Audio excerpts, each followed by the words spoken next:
Whitaker. My name is Bretland Lucy, and this is a video that I'd like to make for you. The virtual choir was just a little experiment at first. It wasn't even a choir.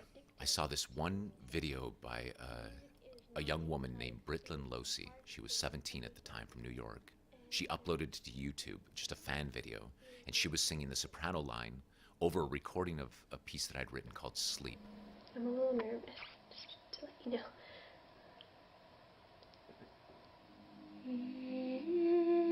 Evening hangs beneath the moon. And I remember seeing her video and thinking, if I could somehow get 25 people to do what Bretland is doing, to sing their part alone in their living rooms or their dorm rooms, if I just took those videos and started them all at the same time, this choir would unfold, this virtual choir. But I didn't know if it would work at all. Eric Whitaker is a composer and conductor. When he's home, he lives in Los Angeles, but more frequently he's on the road and he lives out of his suitcase. Eric doesn't necessarily look like how you might imagine a classical composer to look. He originally dreamed of being a rock star. More specifically, he wanted to be the fifth member of Duran Duran. This fits. But classical music? It created a connection with him early on that he was never quite able to shake. One of my very first memories of experiencing complete joy, although I didn't know it at the time, I was maybe 3 or 4 years old, and my grandmother put some Bach inventions on the phonograph player. And I vaguely remember this, but the story is told at every family gathering that I was screaming, running around and dancing like I was bewitched somehow. And I look back now and I think I'm sure every neuron in my brain was firing at the same time. True joy. And then I felt a similar feeling the first time that I sang the Requiem by Mozart. I was 18 years old. I'd never been in a choir. I didn't read music. And somehow hearing all of these voices around me, I remember thinking at the time that I felt like I was part of something larger than myself. And that joy, it's propelled me for the past 25 years.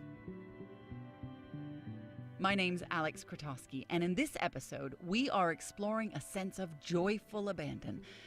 When I think of joy, I usually think of sunshine and hiking up mountains, the clear expanse of space. But can that truly be captured in the online space? This is The Digital Human. Follow the conversation on Twitter at #DigiHuman. I started sort of thinking about the effects of the digital revolution on our own sense of personhood and what it means to be alive in this time. I think when I realized that some of my own emotional reactions were being subtly recoded and rewired by digital technologies. Lawrence Scott is a writer and an academic. His most recent book is called Picnic, Lightning, In Search of a New Reality. One example that always sticks in my head is where I was sending a thank you postcard to a friend. I was on holiday and I was writing the postcard and he'd let me stay in his house. I set it on the table and I started chatting to the friend who was with me. And I kept on looking back over at the postcard and wondering why I was feeling a strange mix of emotions. It was sort of a bit of social anxiety, a bit of resentment. And then I realized the emotion or the feeling in my head at that moment was, why hasn't he replied to it yet? And I thought this was really stunning, this idea that I'd put onto the very old technology of a postcard all of this, sort of the pace and expectations of a text message. We veer between these two worlds all the time, the digital world and our physical world, and each transition requires small behavioral tweaks and adjustments. So how should we behave online? If a physical postcard feels like a slow and clunky way to communicate, is there a pressure to speed up our feelings too? I've been thinking a lot about, is it possible to experience joy online and through social media? Because joy to me seems to be quite an explosive, sort of unshielded response to things. And this is something that even the time lag of what it takes to sort of post whatever's making you feel joyful online, does that time and that sort of self-consciousness about who's going to be reading it, does all of that sort of muffle, in a sense, our own joy? Part of the joy of joy is its spontaneity. So if we're overthinking every joyful post or every joyful tweet, are they really joyful? when other people start posting things, if it's too much to do with themselves, or if we get a sense of ego, too much ego involved, even if it's in a really intensely joyful moment for them, that's maybe sort of mutes the joy somehow. You know, there's no more sentence potentially more joyous than living the dream, right? But that's become sort of a laughable cliche, sort of hashtag living the dream, when someone might post that alongside them water skiing on Lake Como or something like that. And almost like the bars of the hashtag, to me, are sort of a grill or some sort of prison or mediation between the possibility of sharing their joy and just it being so sort of stylized. The carefully curated way in which we depict our lives online has an impact on our responses too. Essentially, there's no middle ground. You can be watching someone on their phone and maybe they've seen a picture or something, and they'll sort of click sort of the heart emotion or the sort of the laughing face, and yet their own sort of human face is sort of strangely blank and mask-like.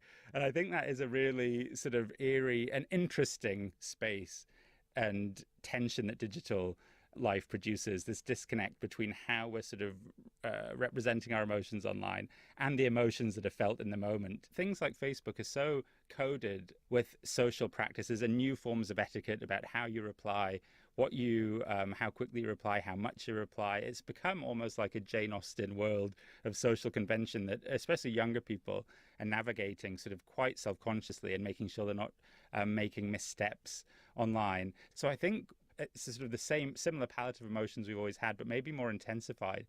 So at what point do we learn to moderate our emotions to the extent that they're muted in person and heightened online? Part of the problem is that we don't often know how we feel.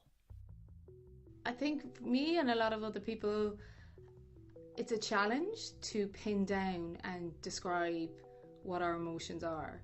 We have language for feelings, but it's kind of inadequate a lot of the time. Orla O'Brien is a graphic designer and artist. There's a book called Metaphor and Emotion by Zoltan Kovaskis, and he analyzes the metaphors that are used to describe emotion. And like the master metaphor for emotion, interestingly, is that our bodies are a container. We have phrases like I'm filled with sorrow, or he's overflowing with joy.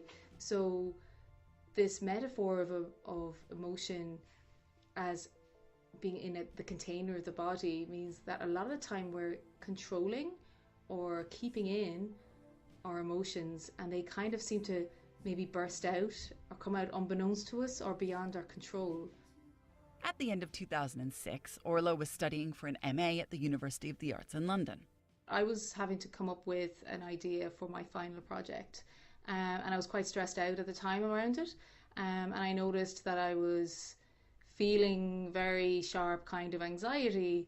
And I actually had this moment, I remember wondering, do other people feel fear in the same way that I'm feeling it right now? And from there, for the next 6 months, I got drawn into this vortex of curiosity about how to ask people to describe subjective experience. The question became a project called Emotionally Vague. Orla wanted to know what different emotions looked like for different people. She selected joy, fear, anger, sadness, and love, and asked people to draw that emotion onto a simple human silhouette on a bit of paper. When she began the project, she had no idea what to expect, but she was astonished by the results. So joy actually happened to be the first emotion that I tested out, and I got quite excited. What's really fascinating is how they drew really quite far outside and around the human figure. There's this kind of explosion or radiance of lines, and it's like this huge kind of halo around the body. So it's kind of almost like there's a light inside the human figure, and it's like shining outwards and connecting us. The contrast became much more distinct when Orla saw how people had drawn fear. There's a kind of a concentration of marks around the belly area, like an implosion. What's interesting is how sadness then, also in contrast, is very much downwards and down into the ground, like almost like melting or falling. So yeah, it's the differences between them, I think, that are really interesting. She also asked people to write down the words that they associated with joy. The top word used was friends, and then music, and then things like family, people, sunshine, the sea, love, food, laughing, sun, dancing. And like a lot of those words are things that are outside, they're in nature, they relate to other people. So there's a sense of connection with something bigger outside of ourselves in a pleasant way. Despite the way we supersize our emotions online, the joyful moments that we gravitate towards are far more honest in their appeal. Which is why, 10 years after it was first posted online, people are still watching a YouTube video called Laughing Baby Ethan. Here we go.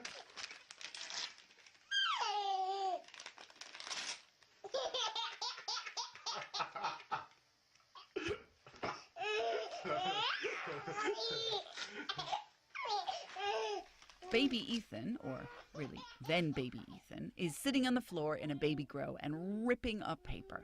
This elicits a hysterical response, and Ethan continues to laugh happily throughout the 3-minute video. The simplicity of this joyfulness not only makes people go back and watch it over and over again, but it's also encouraged a swathe of other laughing baby videos. You know it's coming. I think why animals and children are so popular as the content of these short online clips is maybe because there's a sort of simplicity that's associated with joy. The wonders of being alive, which maybe has a sort of innocence to it, but it's the unself-consciousness of animals and children that make them excellent sources of joy. Good morning, Little Dears Nursery, Doreen speaking. Doreen Hershaw is the manager of Little Dears Nursery in Kilwinning in Ayrshire. All right, give me 2 wee seconds and I'll pass you up, okay? Little Dears Nursery is based within the grounds of Buckredden Care Centre. It is co-located within the grounds here. In September 2017, Doreen began a program called Crocs and Tots at the nursery. You behave yourself, would you? I'll try my best. No sweary words. Aggie's coming. Good morning, Kathy. Okay. Do you ken what Aggie is? Slang for Agnes. Causes madness. The children used to go over to the nursing home for Easter parade or nativity or Halloween, and I kind of wanted to do something more consistent and structured within the nursery, because I felt the environment would make a great deal of difference to the children and the residents from the care home. So I had a wee think about it and came up with the programme Crocs and Tots. Crocs and Tots is once a week, so the residents will come over and simply stay and play with the children from 9:30 till 11 o'clock, going wherever they like within that room.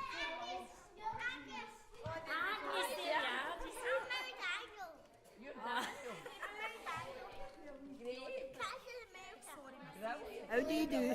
What's my name? I don't know. Kathy. Kathy. There you are. I really love musical statues and rainbows. You have to do red and yellow and pink and green, orange and purple and blue. I can sing a rainbow, sing a rainbow, sing a rainbow. That's lovely. That's what I would say it gives me energy, but it gives me pleasure watching them and how they carry on. No. Of course, I'm a good age now. I'm 94 and I'm 93. 94 soon.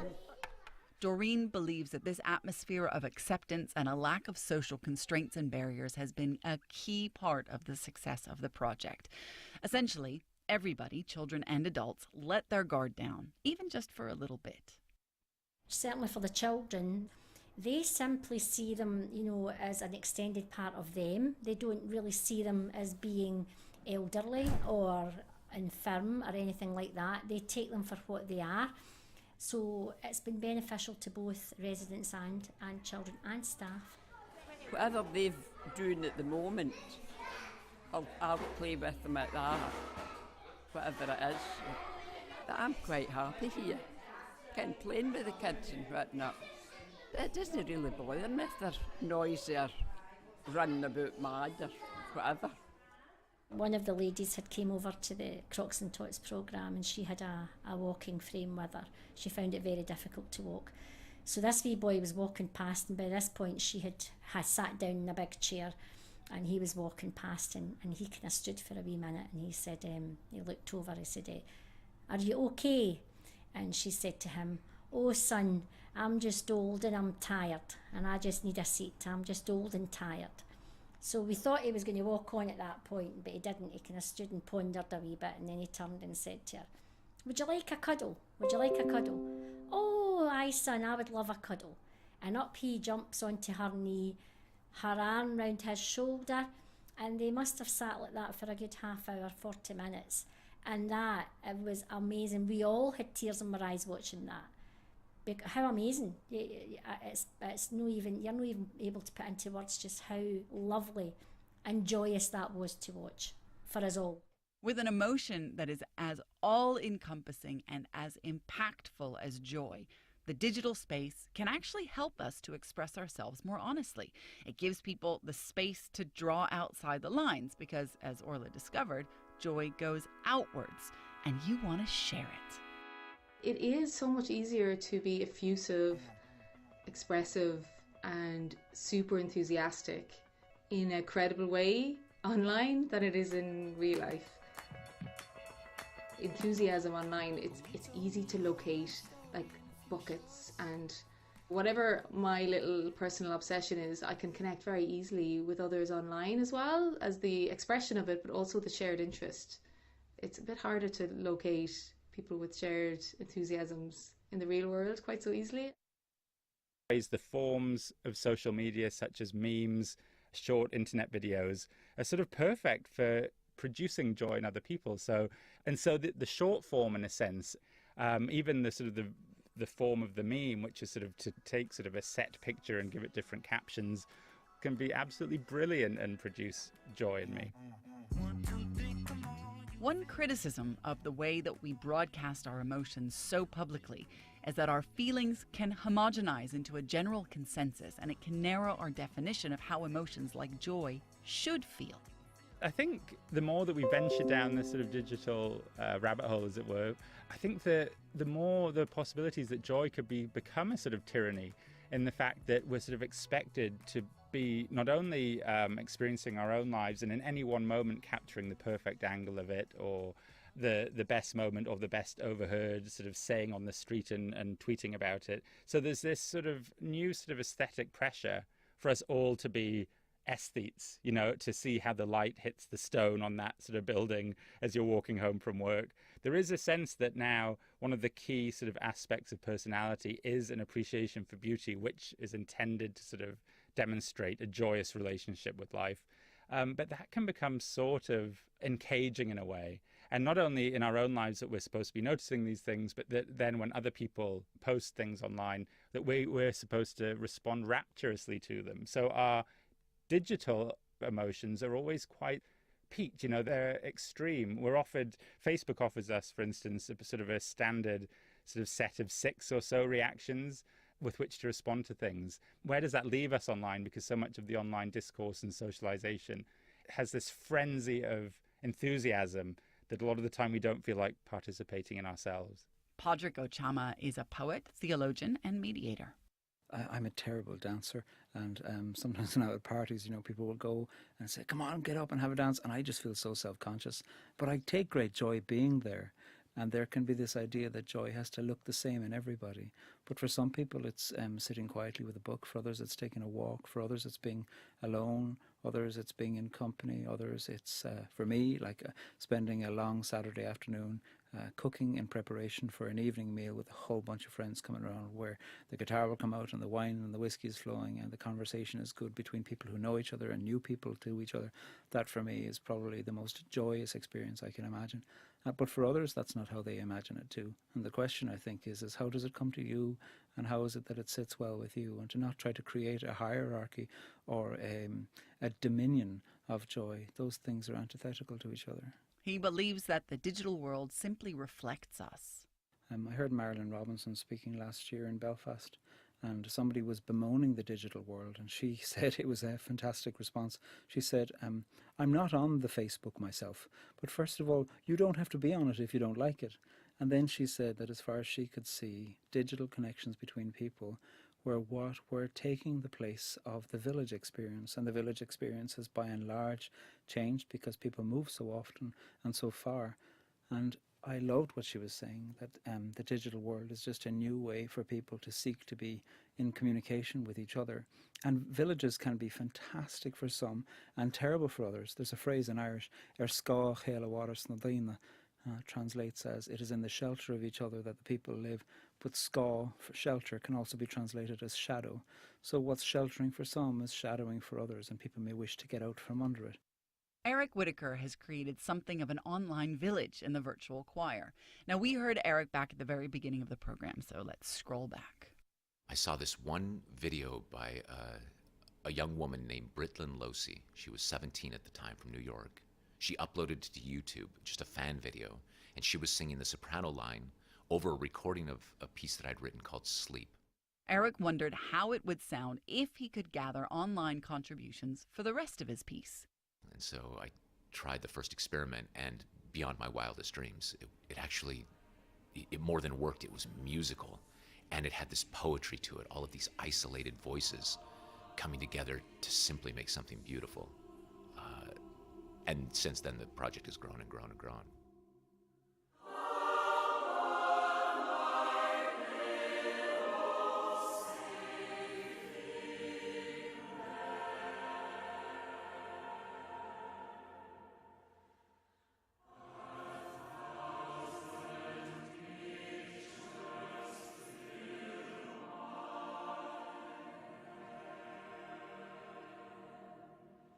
Eric's virtual choir has since expanded considerably. His work, Virtual Choir 4, Fly to Paradise, contained 8,409 videos from 5,905 people from 101 different countries around the world. Eric recently announced that Virtual Choir 5 would be his 2015 piece Deep Field, and it's something that's currently open to submissions.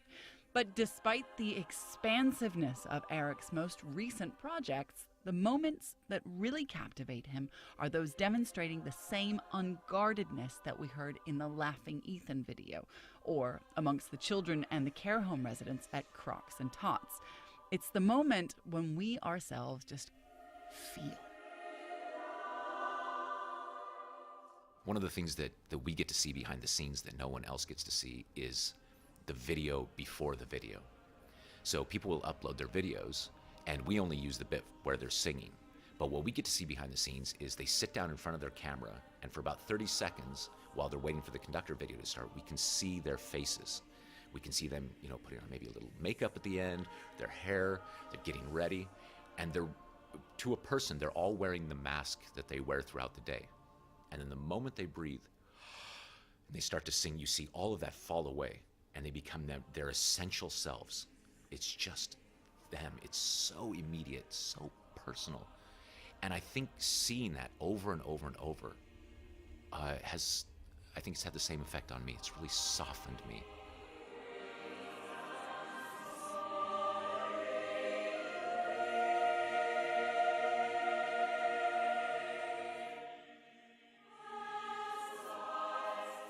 And part of the beauty of the internet is its inclusiveness.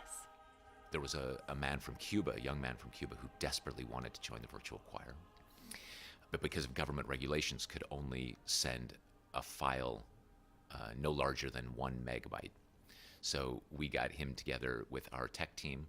He sent us 26 1 meg files. We stitched it together. Cuba became part of the virtual choir. I think when you watch the videos and you hear it, it's more than just the collective sum of voices. It's the intention. You feel this cloud of intention coming from these people. What I like about it is that it turns upside down this idea that the digital world is dehumanizing and an asocial event. If anything, it's just a new way of bringing people together. I think it speaks to what the best of the internet is. So some of what they say is, whether it's online connection, face-to-face connection, telephone connection. Padraig Ochama. one of the messages those things can give to you is to say you matter. Somebody's seeking you out, whether to share, to ask, to give, to have a laugh, or just to call, to say, just calling to say hello. Like, the generosity involved in that is so beautiful. And if digital spaces achieve that, well, then they're just achieving what the human condition has always sought for, to have somebody who reaches out to say you matter. Whenever I think of joy, actually, I'm reminded of an anecdote that the writer Jeanette Winterson has told at various times, which is when she was sort of a teenager and having a terrible time at home, she went to the local library and took out, not knowing what it was, a book by T.S. Eliot, Murder at the Cathedral. She sort of sat outside on the steps of the library and opened the book almost sort of at random. And the line that she read from the T.S. Eliot poem was, "This is one moment, but know that another will strike you with a sudden painful joy." And I just think that that sort of sums up joy for me, that the sense that it can be quite a spiritual experience, and maybe there is an element of pain in it. The sort of the emotions become so intense that it can be sort of sublime, it can be overwhelming or striking. My brother gave my mother an iPad years ago, and she keeps it in a Tupperware box underneath the sofa. But she puts the lid on it and all. Anyway, at the start when she was learning the iPad, the only thing that she knew on it was there was 2 little shortcuts she had, one of which took you to an online second-hand shop and the other of which took you to rip.ie. Second-hand shopping and the death notices were the 2 things that she wanted to be in connection with the wider world, and she was thrilled that she could read back through all the death notices. And we'd get phone calls go, "Do you know who died?" You're like, "No, I actually don't know who died, and when you tell me who died, I won't even know who they are." But she was delighted, going, "You know them, you were in school with her second daughter." Like, I wasn't. There was only boys in my school. You were. So there was an amazing way within which there's something about that tells us that we're alive, and that there's a particular, maybe peculiar, but certainly particular kind of joy in finding rhythms like that too. Even in saying to your mother, "I don't know who the dead person is." The things that spark joy, to quote Marie Kondo, are as unique as we are. One person's double rainbow is another person's rip.ie. We can discover joy online, as in life, when we least expect it.